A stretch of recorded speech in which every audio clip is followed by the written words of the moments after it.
Вчера под посольством России в Киеве состоялся пикет. Требовали отпустить активисты. Активисты — это люди, которые активны. Требовали отпустить политзаключенных в России. У нас за политику не сидят, а в России сидят. Поэтому пойдем и потребуем. В общем, они требовали, и произошел инцидент. Пришла группа молодых людей, обернутых в свастику, которая бросала зиги и кричала определенную кричалку.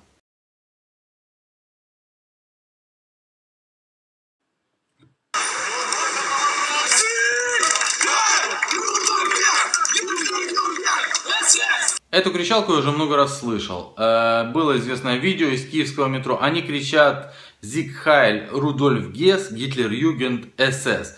Ну, кричалка на самом деле смешная, потому что если бы молодые люди умели читать и почитали бы отношения вообще Рудольфа Гесса и Гитлер Югенда, к примеру, ну, они бы немало удивились на возможно. А может быть и нет. Суть не в этом. Все обратили внимание на то, что полиция не среагировала никак. Полиция просто стояла, и полицейский объяснил, что, ну, я слышал, что коммунистическая запрещена символика, а про нацистскую ничего не слышал. Не слышал человек просто, и все.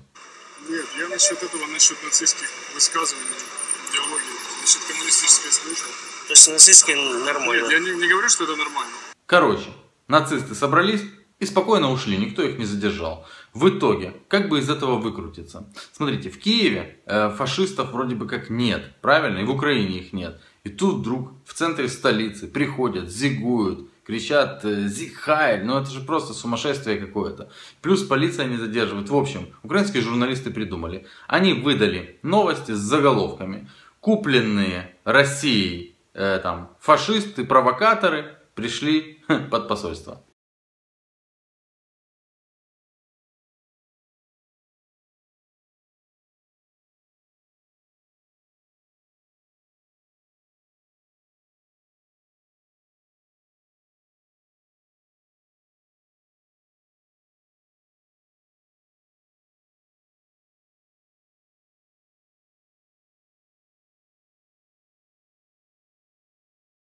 В связи с этим я предлагаю просто логически подумать.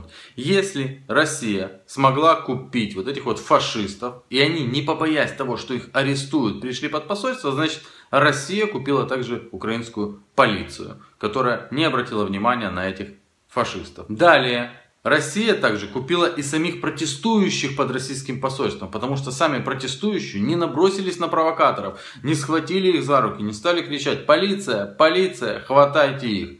Они тоже куплены. Я, знаете, все жду новостей. Купленный Россией грабитель банков грабил банки. Купленный Россией насильник насиловал девушек. Если есть зло в Украине, то это обязательно из России. Старый трюк, ребята.